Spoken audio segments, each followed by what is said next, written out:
Hello guys, good afternoon. Magluluto po tayo ng adobohin natin yung yung hipon. Fresh. Fresh from the palengke, from the market. Pero hindi natin ubusin kasi hati kami ng kasama ko. Hindi ko alam kung paano niya lutuin sa akin kasi parang igisa ko lang siya. Lagyan ng oyster sauce, soy sauce. Diba? Para may pang vlog tayo. Kumusta na kayo guys sa inyong mga trabaho? At magluluto pala ako ng pusit niya. I-adobo ko lang.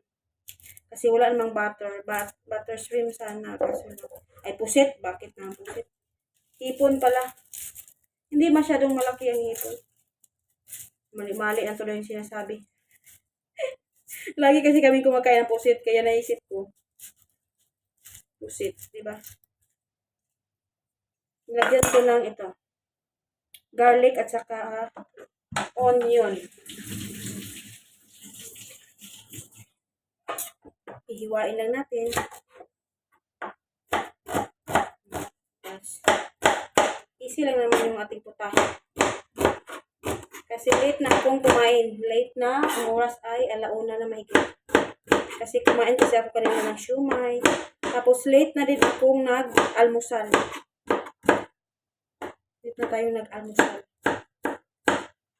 Gisa-gisa lang siya. Easy lang siya. Easy lang siya. Iwan ko kung lagyan ko pa ng luya. Pwede bang lagyan ng luya? Huwag na. Sili na lang. Sili. May sili tayo. 2 sili. Wala yung mga amo ko na sa ibang bansa. Kagabi pa sila umalis. Kaya kami lang dito. Sili. Hindi ko na kinuha yung aking cellphone na yung stand ba. Kasi ilalagay ko lang siya doon. Tinatamad Kasi yung trabaho ko, naglalaba muna ako ngayong araw. And then, bukas ulit. Tapos, hinahinayin natin yung mga cabinet. Tanggalin natin mga alikabok. Hati kami ng kasama ko. Ayun.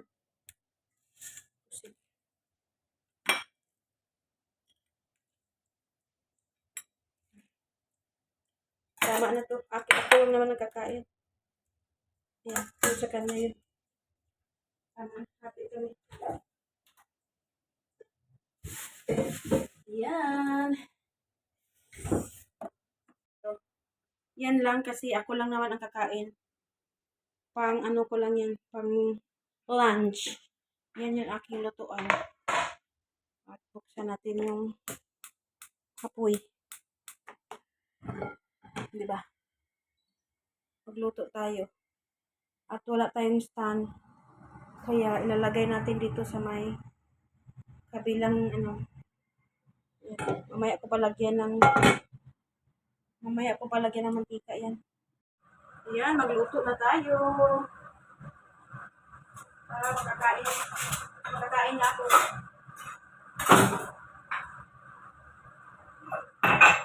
Para sa akin lang naman yung lutuin ko. Good for one person. Ate kami ng kasama ko. Lagyan natin ito. Pero wag sobrang dami kasi para sa seafoods yan.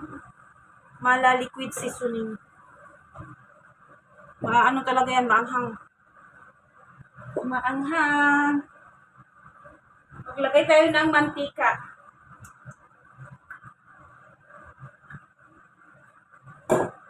Siyempre, wait natin hanggat mainit yung ating ito. Lagyan natin ng asin.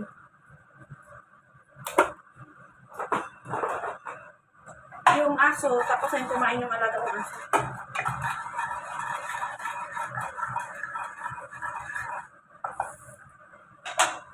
Unahin natin yung sibuyas. Kasi yung iba kasi inuuna yung bawang, pero ako unahin ko yung sibuyas.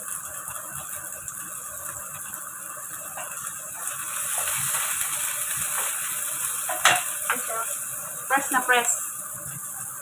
Kaninang umaga bili ng kasama ko. Ni Lola at saka siya.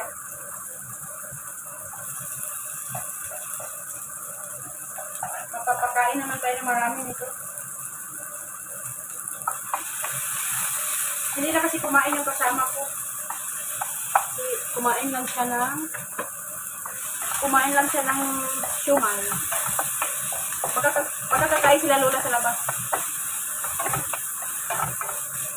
Isukti lang natin yung bawang at saka sibuyas.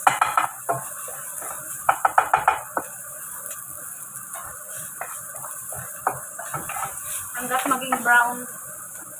Siyempre, kung pusit, hipon. Lagi nilang ako pusit. Hipon.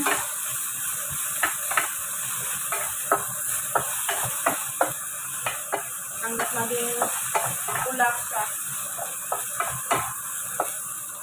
Yan natin ang apoy. Baka masunog ang ating niloso. Hanggat maging pula.